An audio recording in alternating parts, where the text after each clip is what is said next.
welcome back to another episode of College Basketball Power Hour. I'm your host, Nathan, along with Dylan and Grant back again. Good to see you guys, and let's talk some college hoops. So we're going to get right into it with our first topic that we usually go over because this is a power rankings-based show. One riser, one faller. So let's start with you, Dylan. Who's your riser from this week? This week, my riser is going to be Michigan. So they beat Northwestern handily by 19. I think that might have been last week, actually, but it just looked really good. This Northwestern team, they were coming off some big wins, and they just dominated against them. And then also later they beat Maryland by 11. Maryland had a big win against Wisconsin, sadly, but Michigan's 9-0 right now. They're looking really good. Hunter Dickinson is really showing out.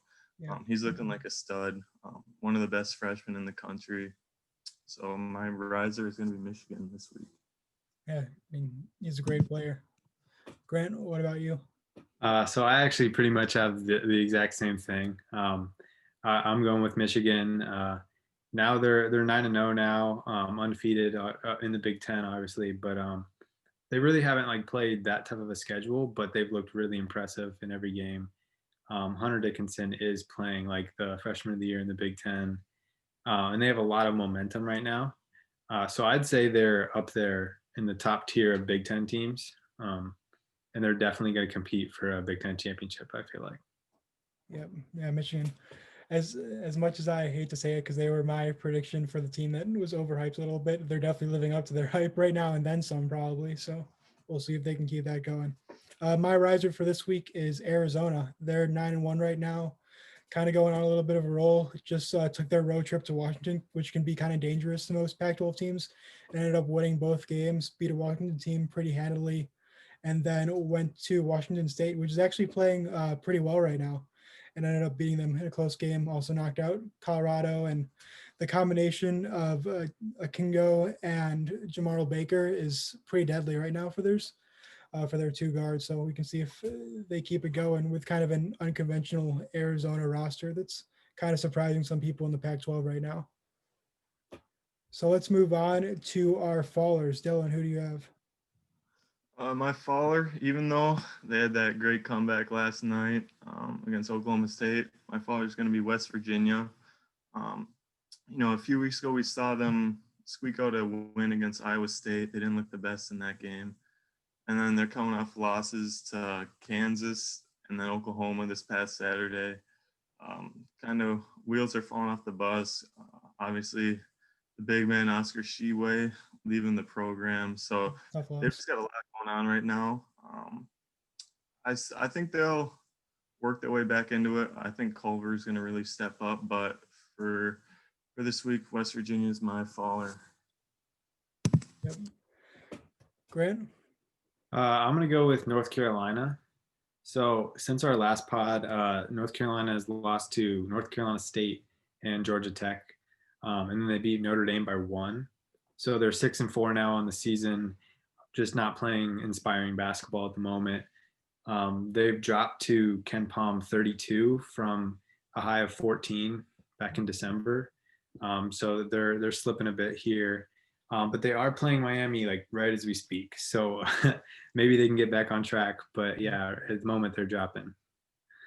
Yeah, I've got another team who's kind of playing right as we speak as well, which is Michigan State. Since we've last talked, they've lost 3 out of their last 4, with their only win coming in a pretty close game against Nebraska, which is kind of the bottom feeder of the Big Ten at this point. And I challenged Rocket Watts a couple weeks ago to step it up. He was my most impressive player of the week, and he hasn't really lived up to the hype right now, scoring in single digits the last couple games. So they need to get it together. Aaron Henry can only carry them so far. So hopefully they can get some pieces around them to step it up come March. All right, moving on to our next segment, most impressive team and most impressive player of the past couple of weeks. Dylan, who do you have as your most impressive team? So my most impressive team, I'm going to go with Creighton. Their last 3 wins are coming against UConn, Xavier, and Providence. 3 very good teams in the Big East. And with the Big East, it's always going to be a dogfight. So the fact that Creighton came out on top in all three of those games has really shown a lot. They weren't dominant per se in any of the games, but I kind of like how they came out on top in those close games because that, it's easy beating someone by 20, but when you get down to the crunch time and you can show that you can perform in the like last couple minutes of a game, that's really big. Gives you confidence for later in the season. So my most impressive team is Creighton. Yeah, they look pretty good too, for sure. Grant? I'm gonna have to go with my dudes at Texas. So they beat Kansas by 25. I'm sure everyone knows that was the biggest matchup of the weekend. But they're showing right now why I was so high on them preseason. They just get after it. They got Courtney Ramey, Matt Coleman, Andrew Jones, and then Jericho Sims, Greg Brown, Kai Jones. It's a great group of players right there. They can do a lot with that. There's a lot of season left, but I'm trying not to get like too excited right now. But I just love this Texas team, and I'm feeling like I'm gonna put them in the Final Four. Like no matter what the draw is in the tournament, I think I just have to put them in the Final Four because I love this team and they're playing really good right now. Yeah, they're definitely playing really well, and I also have them as my most impressive team of the week as well. Yeah, they've just looked good as everything you said. The three-headed monster of the starting guards with Coleman, Ramey, and Jones been really stepping it up. And got to give credit to Shaka Smart. Some people were kind of indifferent on the hire when he came over from a smaller school like VCU, see if he could step it up and play with the big boys. And he's been showing out. This is his most talented team that he's had by far, probably this year. So I have them coming in at number 4 this week in my power rankings, which is the highest that I've had them so far. And I think they're definitely deserving of a top 4 ranking right now and could make a deep run come March. Now moving on to most impressive player. Dylan, who do you have? So this week, my most impressive player, kind of a wild card. I'm going Dante Allen from Kentucky. Pretty much came out of nowhere. Goes from barely playing to hitting 7 threes, finishing with 23 against Mississippi State. The most impressive thing was just he took advantage of his opportunity, helped lead Kentucky to a win. Obviously, Mississippi State isn't the creme de la creme per se, but he still showed out. It's a D1 basketball. So Dante Allen took advantage of the opportunity. So he's my most impressive player. Yeah, I mean, he was in the Coach Cal doghouse pretty much to start the year off, along with Cameron Fletcher. And I'm glad he's finally got his opportunity. The Kentucky Twitter nation was pretty vocal about having him play because they didn't like the way the 5 stars were going out and hustling. So hopefully Dante Allen can find his way into the rotation. Grant, who's your most impressive player? I'm gonna have to go with Liam Robbins of Minnesota. So Liam against Ohio State had one of the most impressive stat lines like I've seen in a long time. 27 points, 14 rebounds, 4 assists, 5 blocks. Like, come on, that's just absolutely dominant there. Player of the week in the Big Ten, and to be honest, I didn't really see this coming from Liam. Like, he's a good big, but like 5 blocks, 27 points. Like, come on now, that's crazy. So he gets my most impressive player of the week. Yeah, him and Brandon Johnson as well were also up there. Brandon Johnson was pretty impressive, stroking that from deep. So he's playing well too. I have another guy in the Big Ten that we talked about earlier. I've got Hunter Dickinson as my most impressive player of the week, scoring 19 and 26 in the last couple of games, leading a Michigan team that's obviously undefeated, 9-0 right now, and definitely the front runner for freshman of the year in the Big Ten in my eyes. So if he keeps playing well, Michigan's got a high ceiling. Moving on to our conference recap or preview of the week, we're going to talk about the Big East. Pretty competitive conference this year. Got Villanova and Creighton up at the top, but a lot of good teams. UConn joining in. They're already kind of making an impact in the Big East with their star guards and their team. So definitely a competitive conference. Dylan, what are your 3 thoughts on the Big 12 so far? Yeah, so my first thought, like you said, this conference is so competitive. No one's like a clear cut above everyone else. So if you really just had me choose like one conference tournament to watch come February, March. I'm choosing the Big East. I have no clue who's going to win this tournament. It's just going to be fun to watch night in and night out, see who wins. The Big East tournament always has that allure, so I definitely want to keep my eyes on that come time for that. My second thought is I love the guards. You got Zagorowski, Gillespie, Bouknight, and David Duke. Like, that's a scary four. They're just so fun to watch. Bouknight especially, he's really catching my eye. I love how he plays.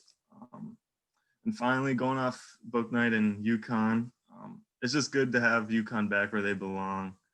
Thank God they're out of the American Conference. Get them back in the Big East and bring the Big East back to its old glory. Let's go. Yes, for sure. We're definitely happy about UConn. Grant, what are your thoughts on the Big East? Yeah. So first, I'm just going to touch on Villanova. So they went on pause, I believe, like right before Christmas, and then they came back. Had a practice or two, and then they're back on pause again. So just want to say, like, man, like wish they could get out there and play their games, but had a couple postponements from them. And then going off what Dylan said, James Bouknight, absolutely crazy. Dropped 40 against Creighton. He's really improved his sophomore year. He's averaging 23 a game. He's must-see TV, and his draft stock is definitely trending upwards. So, yeah, James Bouknight, UConn, watch him if you can. And then Seton Hall, they're 5-1 in the Big East. They just beat Xavier by 17, which is a really good win. And they're looking a lot better than I thought they would going into the season. So, yeah, just Seton Hall really impressed me. Yeah, led by our guy, Sandro Mamukelashvili, who's been mentioned here a couple of times. Definitely shout out to him and shout out to Seton Hall. My first thought is that Nova, obviously before they were on pause, they looked like a contender. Jeremiah Robinson Earl starting to step it up and really becoming a leader of this team, starting to score a lot of points. Connor Gillespie, great point guard. And I've always said that you need a really strong point guard going into March or point guard play because they're kind of the leader of your basketball team. So they definitely have as good of a guy in the country at the helm right now. Love the way they coach. So they're definitely a contender to be in the Final Four if they can stay healthy and stay away from COVID.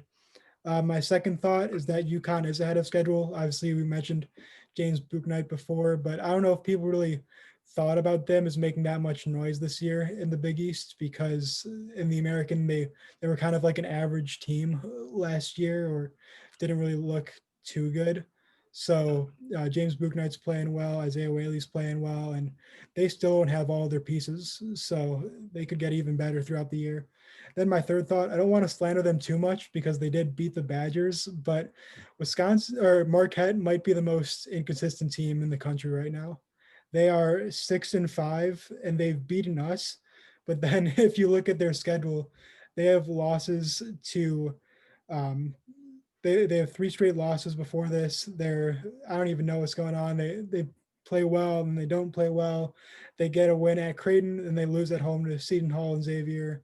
And then I don't even know. They're just very hard to predict right now. So hopefully Marquette can give you some clarity sometime soon because they're just kind of all over the place.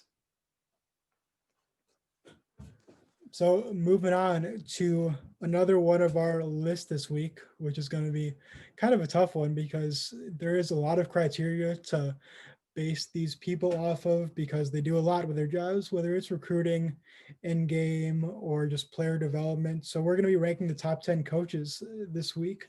We're going to go just around in a circle. We'll go from 10 all the way down to 1. And yeah, I mean, these lists are probably going to be a lot different than we've seen in the past because there's so much information you can base these off of. So Dylan, why don't you start us off with your number 10 coach in college basketball right now?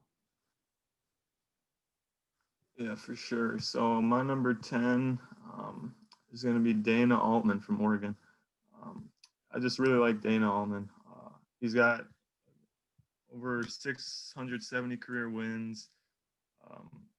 Has been to the Final Four once. He hasn't gotten that championship, but I just love the way he has his Oregon teams plays. I think he's like the model of consistency. I think he's had a winning record like the past 20 years or something. So just like I said, model of consistency, and he's got Oregon And he also was very dominant at Creighton before Oregon too. So Dana Altman's my number 10. Yeah, he's definitely a good coach. I got him a little higher as well. Grant, who's your number 10? Okay, so I went with like the way I made my list was trying to separate like, is it the school that is doing the job or is it the coach, right? So I think I have a couple names here that maybe go under the radar, maybe don't get as much appreciation as they should. But number 10, he's actually on my TV right now, and it's Steve Peichel at Rutgers. So Steve Peichel's in his 5th year at Rutgers, and each year they've gotten better. They would have made their first tournament since like 1978, if we had the tournament back in March.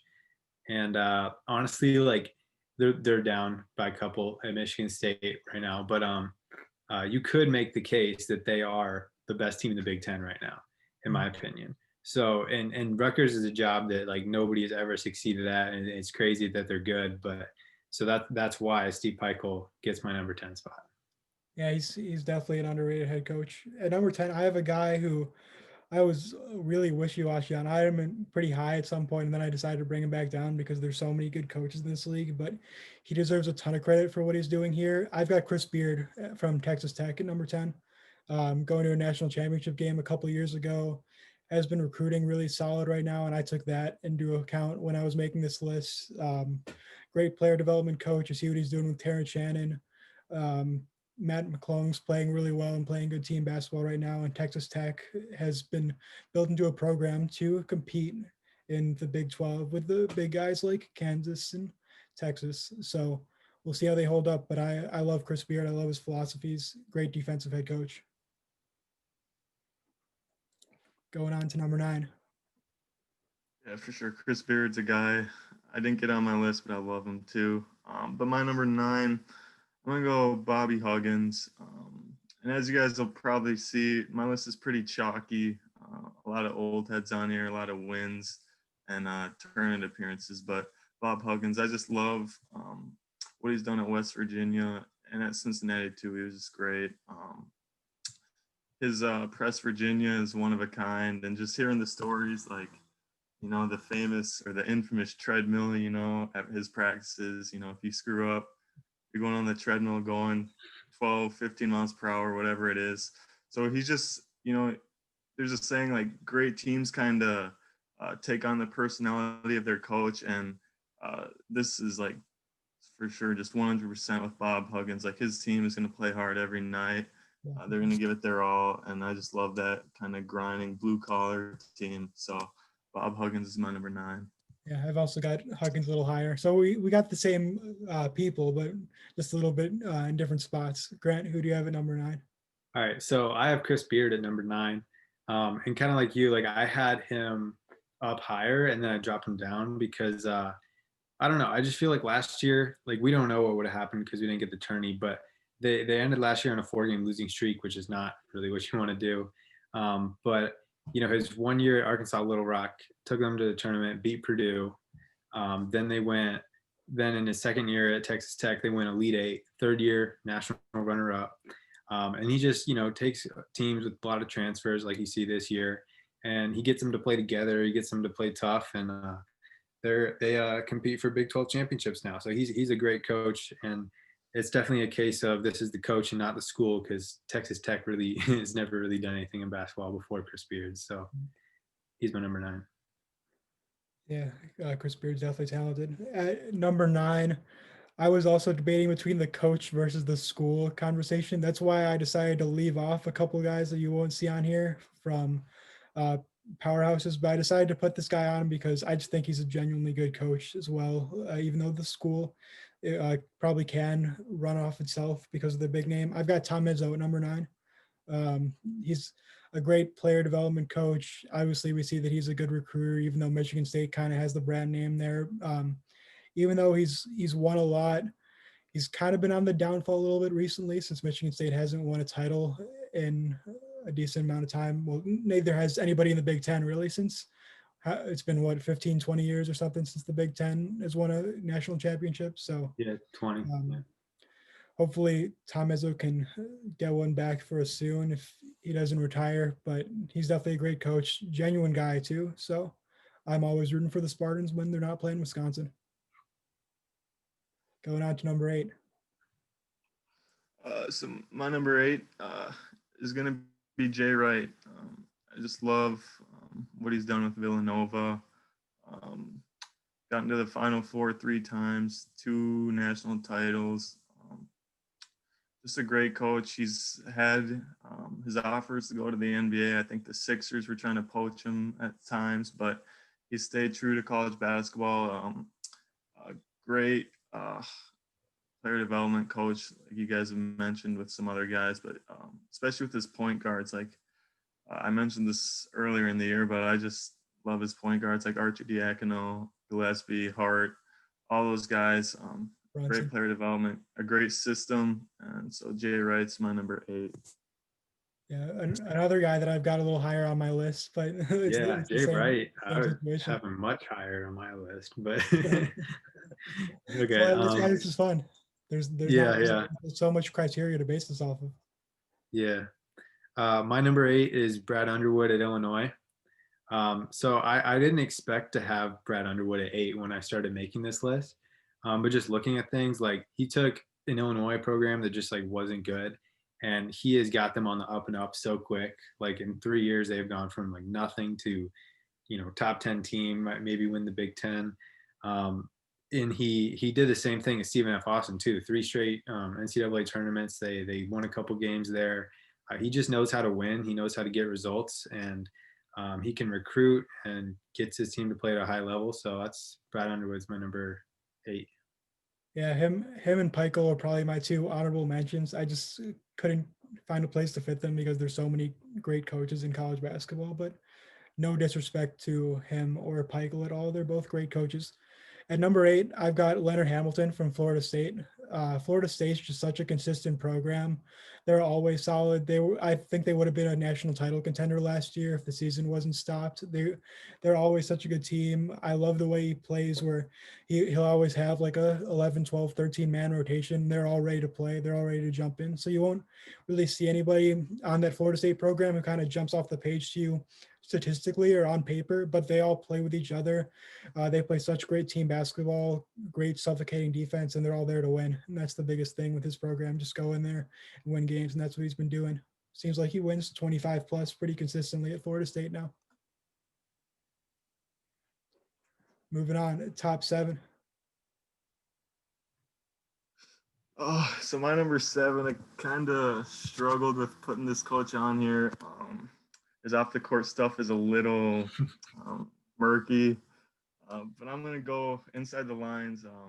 Rick Pitino at Iona right now. What he's did with Louisville and Kentucky. He didn't necessarily build the programs up, but he continued the success.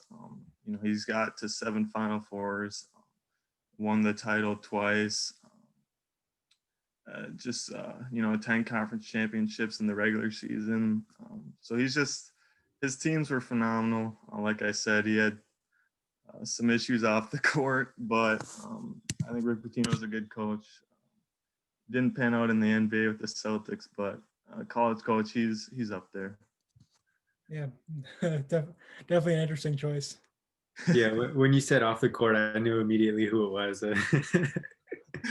Yeah.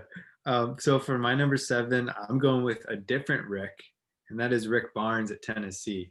So Rick Barnes, I think, doesn't really get a lot of credit as like an elite coach in college basketball, just kind of like because where he is, in the SEC, you usually think about football, not basketball.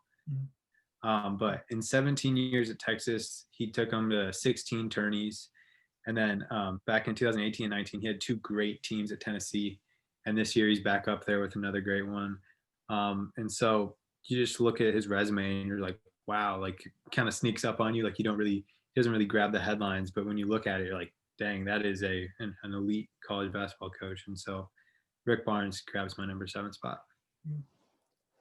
Number 7, I went with a homer pick, going with Greg Gard from Wisconsin, number 7. I just think he's a great coach. All those fire guard people, they've gone pretty quiet since the end of last year, winning a conference championship with a team that seemed kind of lost at the beginning of the year. Just the way he's developed this team. I mean, Demetric Trice looks unbelievable right now. What he's done with recruiting the state of Wisconsin, having our best recruiting class ever this year and having a great one next year with 3 4-star guys coming in, and all around just a great coach. Wisconsin's so disciplined. Whenever you hear all the announcers talking about them, the two things that they say a lot are that they're so disciplined on defense and that they never commit turnovers on offense, which are two things that are really key to winning basketball games. If you can have that time of possession and hold on to the ball, you're going to play winning basketball all the time. And that's what Greg Gard has brought to the Wisconsin program and carried on the Wisconsin basketball legacy pretty nicely. Yeah, for sure. With like Greg Gard too, like the thing with him is, he wasn't like a star player who just got handed the keys to like his former college program. Like he was just nose to the grindstone, like assistant for 20 something years to Bo Ryan, and just the fact that he worked his way up and stayed so committed to just being the detail oriented guy. Like props to him for sure. Yeah, he's a great dude too. Definitely a nice guy. Yeah. Moving All on. right. So on to 6. So I'm gonna go with Mark Few, maybe a little lower than he should be, but he's just what he's done at Gonzaga is insane. Just built them to, they're like the outlier when you think of like it's power, well, not Power Five. It's like the big schools plus Gonzaga. Like he's just been incredible. Hasn't gotten his national title. Hopefully, this year's the year. I think he's just a great coach.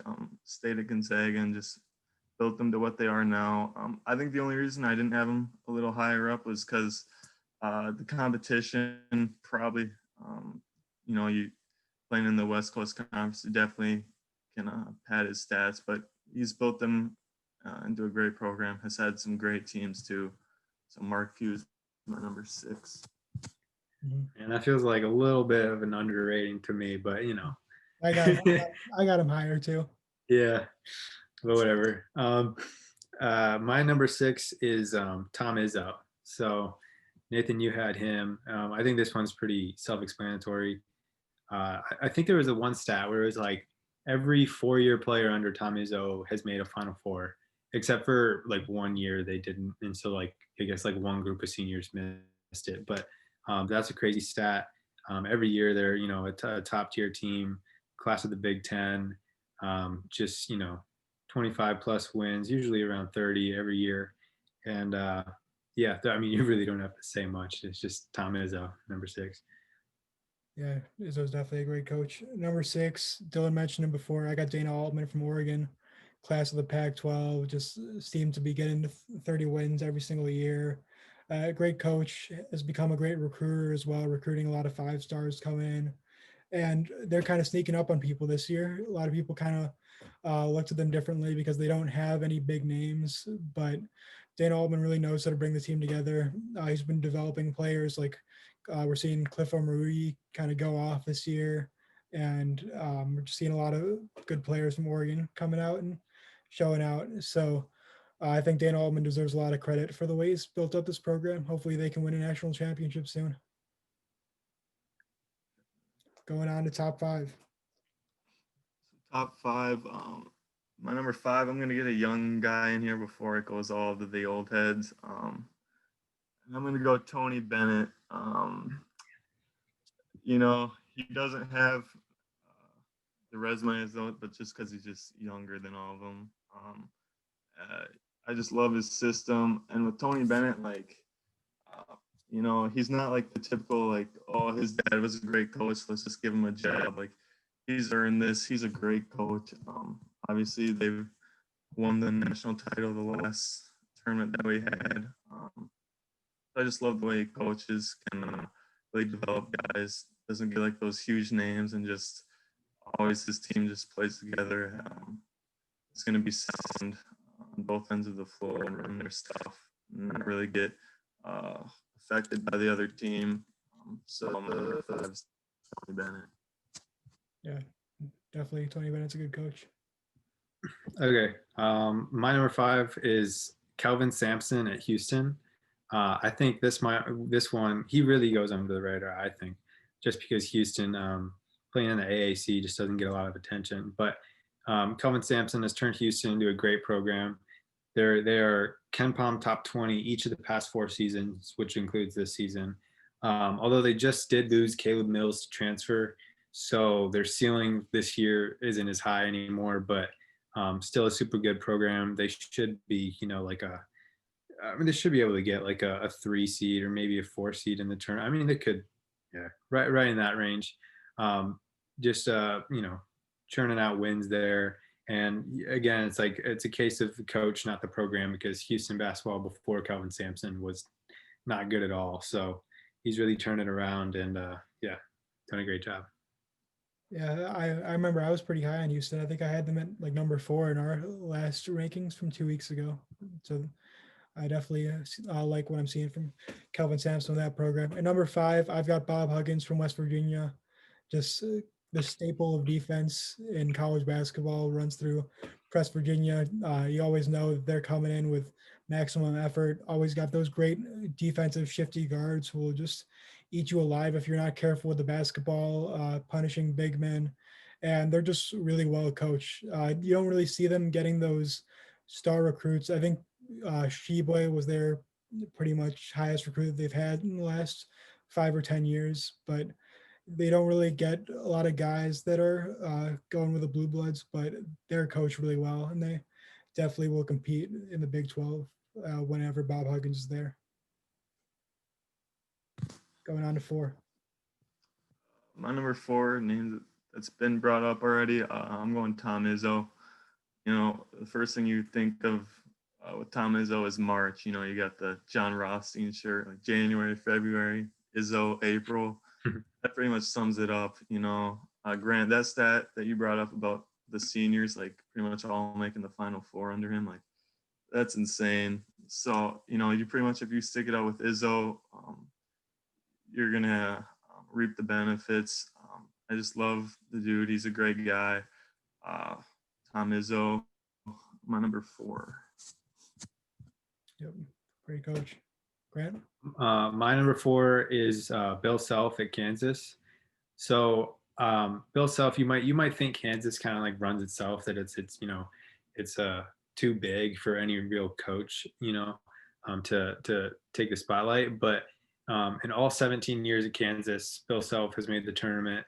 They were the best team in the country last year. I think lots of people have just kind of decided to just like hand the title to Kansas just because they were, like the number 1 overall seed. Obviously, it probably wouldn't have played out that way because it never really does. But this is a case of they don't just bring in elite talent.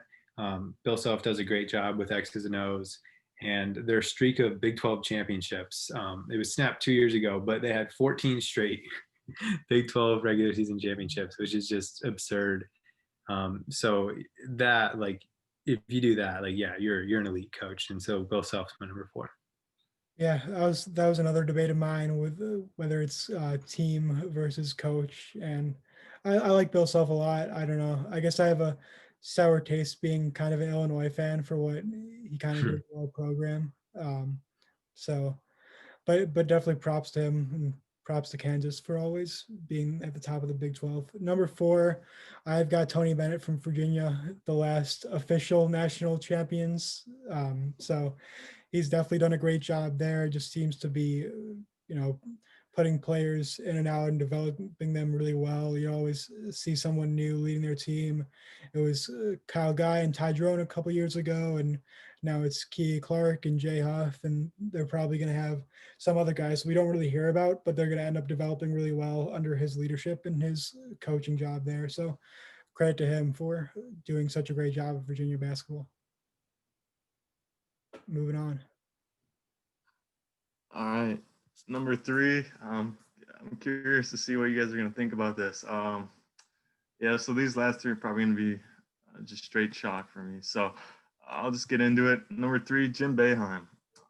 The dude's got, I think as of now, about 1,070 career wins, 34 NCAA tourney appearances, 5 Final Fours, and 1 title.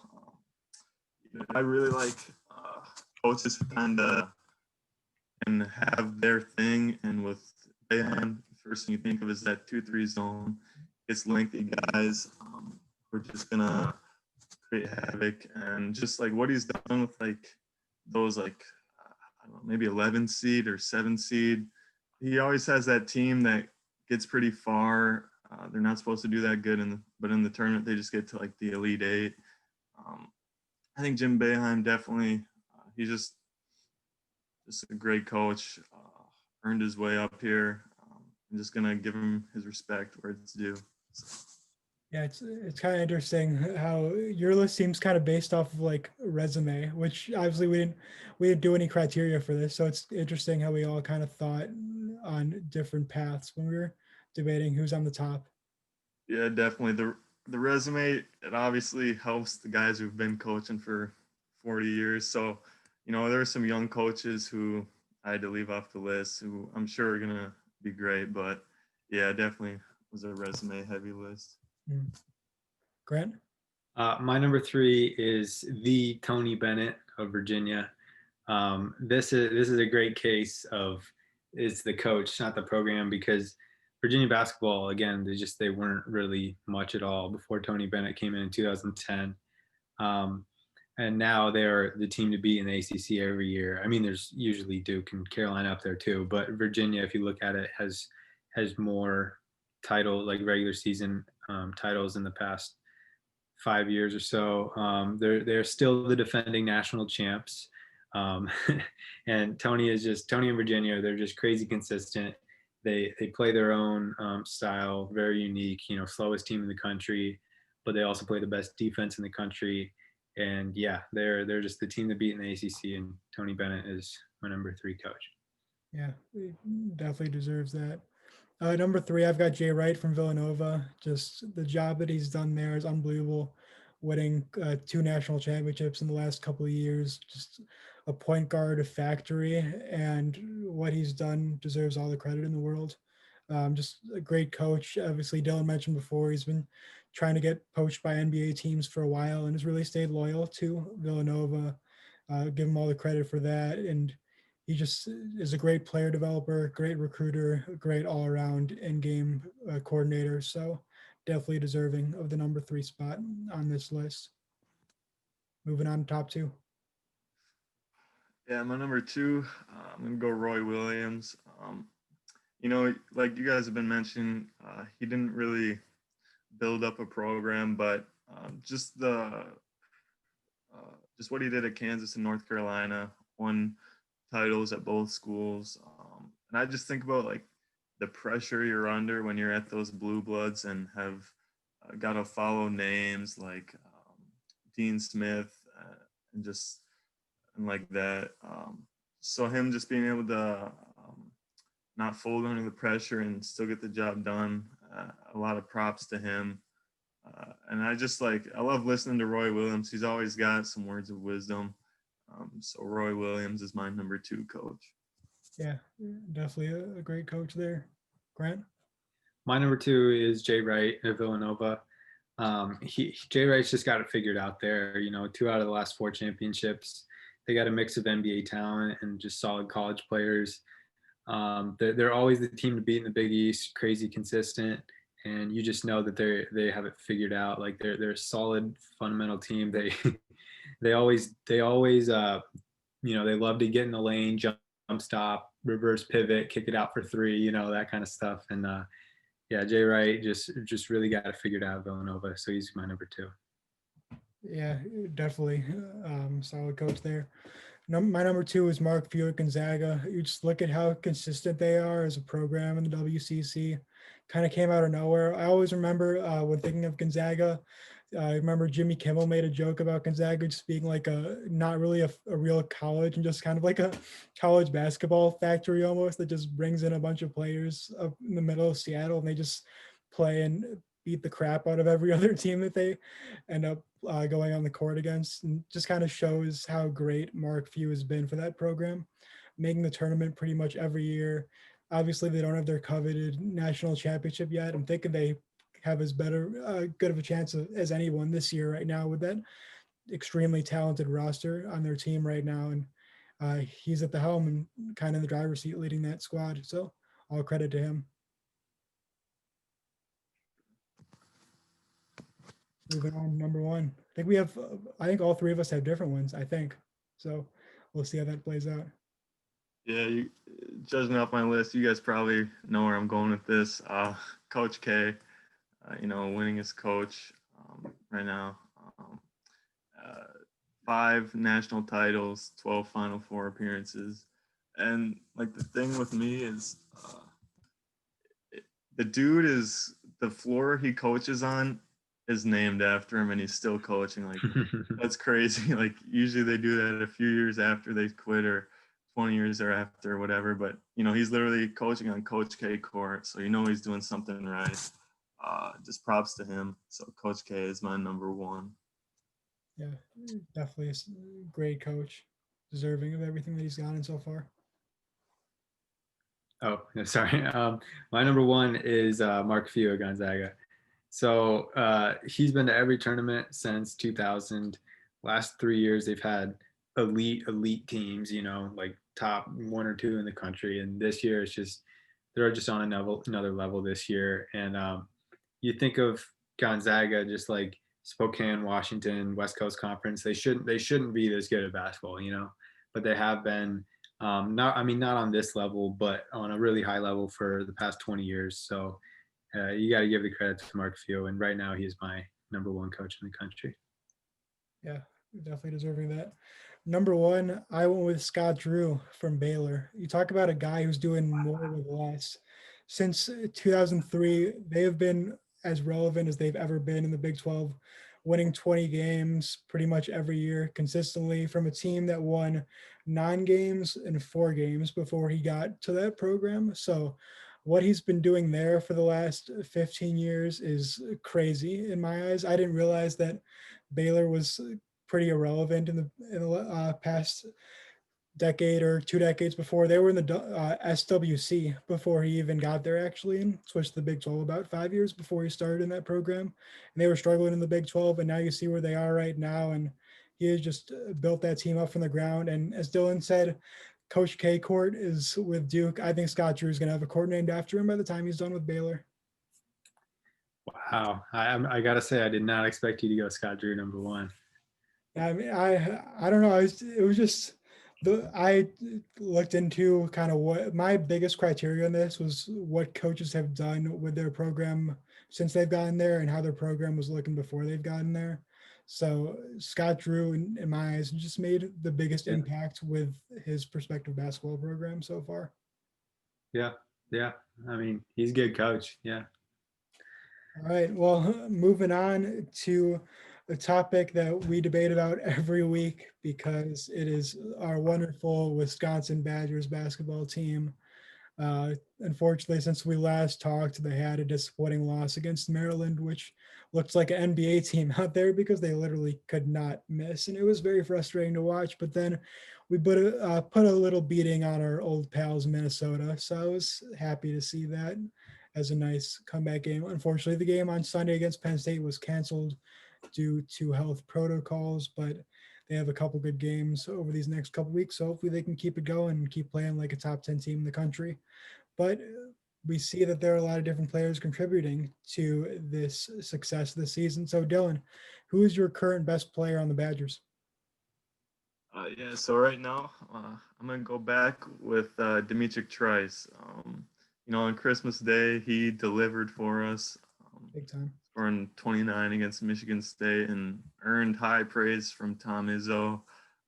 Like I said, my 4th best coach, so he earned it from one of the best. And then came off that 25 against Maryland, so scoring a lot of points. And then against Minnesota, 14, 5 and 5, just great all-around stats. And he helped lock up Marcus Carr.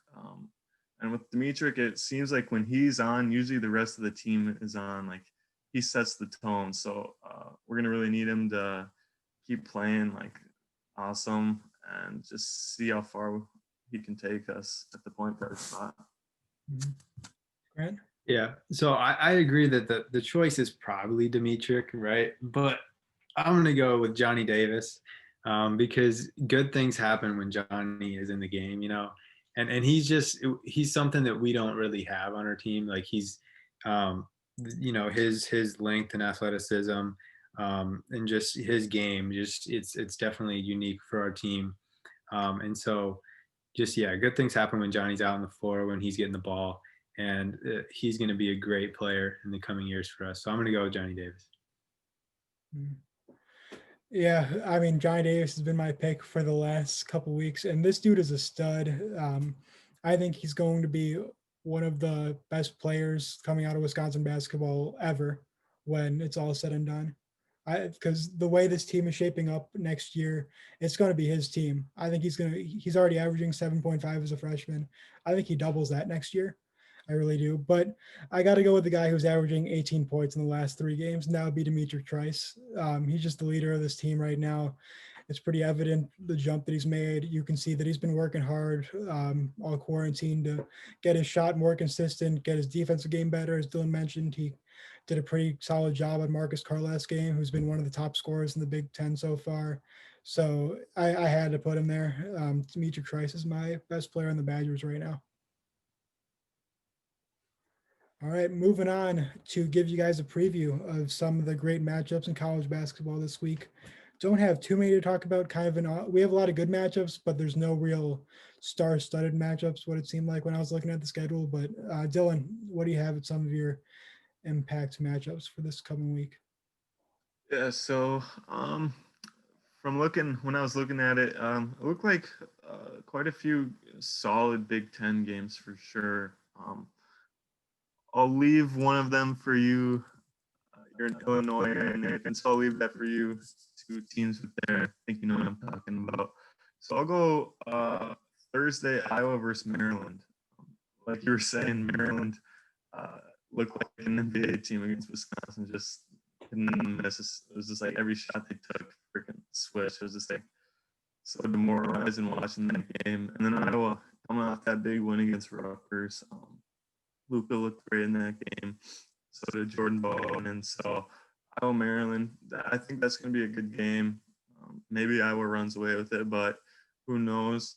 And then Saturday, I'm going to go with not a huge game, but it's caught my eye. LSU versus Missouri. I think I'm definitely going to tune into that. I believe coming into the week, Missouri's ranked 13th. So just seeing them. I watched them a little against Arkansas last Saturday, and they look solid. So I'll really be interested to watch them, for a whole game this year. And also LSU, watch Cam Thomas, see how he does against a good team. He's just so fun to watch. So can't be mad about seeing him play. So those are my 2 matchups for impact matchups. Okay. I'm going to go with tomorrow night. We got Minnesota, Michigan. This one is definitely catching my eye because Michigan, as we talked about earlier, undefeated, playing with a lot of confidence right now. And then Minnesota, Minnesota, they kind of get on my nerves because they are Minnesota, but they are a really fun team to watch. Marcus Carr, Liam Robbins. So that game's gonna be a lot of fun to watch. Let's see. On Thursday, we've got Oregon and Colorado. I think those are the 2 best teams in the Pac-12 right now. Oregon's definitely number 1, and then Colorado's pretty solid. Not exactly sure about them yet, but if I had to pick a second team, I'd go with them. So Thursday night, that looks like a fun matchup. And then Sunday, again, I'll go with Minnesota, Iowa, little rematch of the Christmas Day game. I'm not sure. I think a lot of people watched that game, but Brandon Johnson went 8 for 9 from 3. That was just crazy. And then Marcus Carr put in like 25, and Minnesota won in overtime. So I was gonna really want payback on Sunday, and it'll be a fun game to watch. Yeah, definitely a fun game to watch for sure. See if Iowa can get some revenge there. For my impact matchups, I'll go with the two Big Ten ones on Thursday that popped out to me. Illinois Northwestern, excited for that one. See how Northwestern can defend against Iowa and Coffee. Northwestern just looks like an all-around pretty solid squad, led by Chris Collins. We'll see how they play out. They're kind of on a bit of a downfall because the Big Ten just kind of eats each other up these past couple weeks. I mean, there's no days off in this conference, so every win is going to be a tough one. And then doubleheader where we play right after against Indiana. It'll be exciting to see how our bigs fare against Trace Jackson Davis. Obviously, he's a very talented player, one of the best in the Big Ten right now. So we'll see how that holds up. And then on Saturday, I have a couple of Big 12 matchups that I liked. The first one that stood out to me was Grant's Texas Longhorns against West Virginia and Derek Culver, Miles McBride. So that should be a fun matchup, top 15 matchup right there. Baylor TCU, I mentioned TCU a little bit before. They're a very underrated squad, play a lot of different players, and they're currently 9-2, I believe. So maybe they could give Baylor a run for things. And then a fun matchup, which has usually been a rivalry these past couple of years because they've just had a bunch of talented players on each side. Oklahoma, Kansas. This year they have Austin Reeves, and Kansas obviously so talented with Jalen Wilson, Christian Braun, McCormick, just a great program there. So hopefully Oklahoma can put up a little bit of a fight. Yeah, and we got Brady Manick being the second coming of Larry Bird. Love the flow and the mustache. Yeah, he's looking awesome. That'll be a fun one to watch. But yeah, excited to get to these games. So that'll be it for this week. We'll see y'all next time. Go watch some college basketball. For all those college students who are on break for these last couple weeks, enjoy it. We'll see y'all next week.